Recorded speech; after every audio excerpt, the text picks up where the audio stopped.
নমস্কার, আশা করছি সবাই অনেক ভালো আছেন। ওয়েলকাম টু পদ্মাপুরের পদে নতুন একটি ভিডিওতে। আজকে আমরা বানাতে চলেছি ফ্রাইড রাইস, আর তার জন্য যা যা দরকার সব কিছু আমরা গুছিয়ে নিয়েছি। তো চলুন শুরু করা যাক। প্রথমেই একটা পাত্রে কিছুটা জল নিয়ে তার মধ্যে দিয়ে দিতে হবে তেজপাতা, দারচিনি, লবঙ্গ আর এলাচ, আর দিতে হবে লবণ আর সাদা তেল। তারপর দিয়ে দিতে হবে আগে থেকে ভালো করে ধুয়ে প্রায় 30 মিনিট মতো ভিজিয়ে রাখা চাল। এই পর্ব শেষ হলে তারপর একটা খালি পাত্র নিয়ে গরম করে তার মধ্যে একটু বাটার আর সাদা তেল দিয়ে দেবো। এর মধ্যে ভালো করে লাল লাল করে ভেজে নিতে হবে একটু কাজু আর একটু কিশমিশ।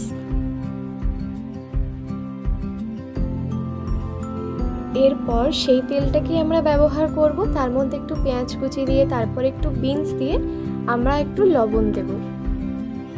তারপর বাকি যা যা সবজি থাকবে, মানে আমরা এখানে গাজর দিয়েছি আর একটু ক্যাপসিকাম দিয়েছি, আপনারাও সেই সবজিগুলো দিয়ে নেবেন। দিয়ে ভালো করে সবগুলোকে একবার মিক্স করে নেবেন।